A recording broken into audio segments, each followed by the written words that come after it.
history is speeding up as we approach the omega point.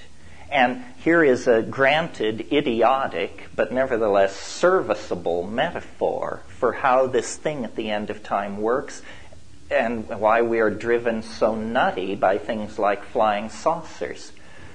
The transcendental attractor at the end of the historical process, think of it like one of those mirrored bar balls that hang in a disco that catch the light and put scintillations on the walls as it spins around.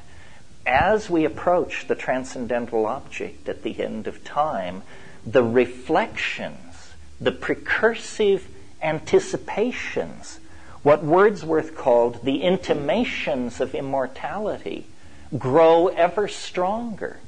The world is becoming more and more irrational, more and more fraught with anomaly.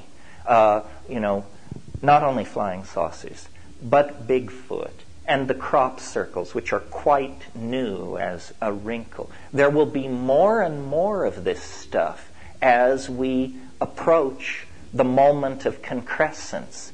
And people in the past, Christ, Buddha, you name them, these are people who literally stood in a correct geometrical relationship to the transcendental object at the end of time. But it was just dumb luck. That's all. They were not superior people. I'm sure that if you could enter into the mind of Christ as he went around Galilee performing his miracles, the main thing which preoccupied his inner circumlocution was the question, why me? What's happening? Why am I compelled to do and say these things? Well, the answer is you've got eschatological fever. You've been infected by a retrovirus that operates not in space, but in time. And to the degree that one can clear themselves of the momentum of past presupposition, the transcendental object at the end of time actually comes into view. Plato said time is the moving image of eternity. The way I think of shamanism and psychedelic voyaging is that it is transdimensional travel, literally, not in the undefined way that you often hear it used, but in the mathematical sense.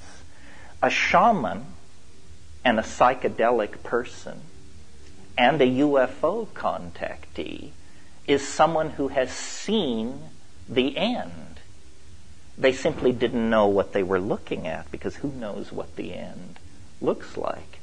The world of historical possibility concresces into a mercurial hologrammatic disk, part bios, part machine, part syntax, part mind. The categories dissolve. The world is not what it appears to be. I was very interested in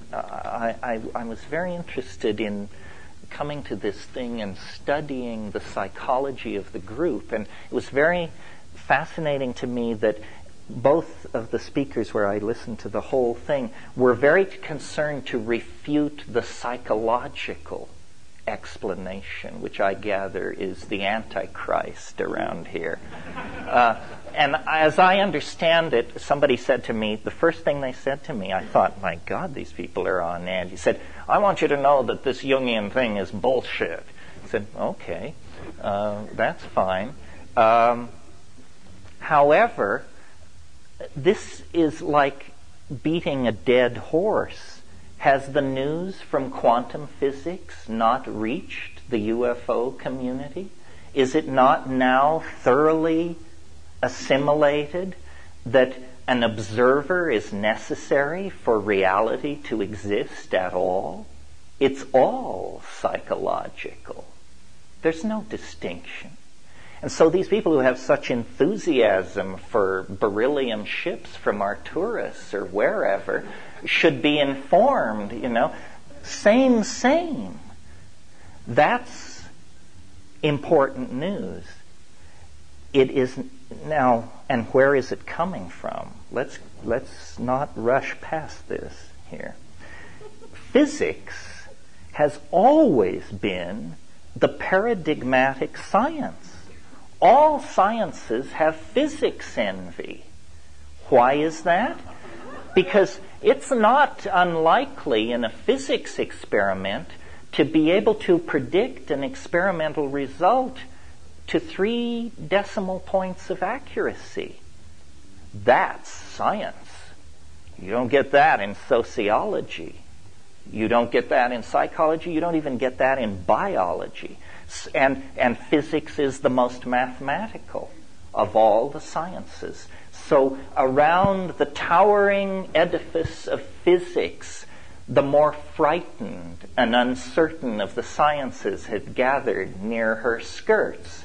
Well, so now what is physics telling us? Saying, folks, hold your horses here. It turns out the cheerful world of billiard ball-like atoms winging their way through Newtonian space is in for serious revision. It turns out that these particles aren't even particles.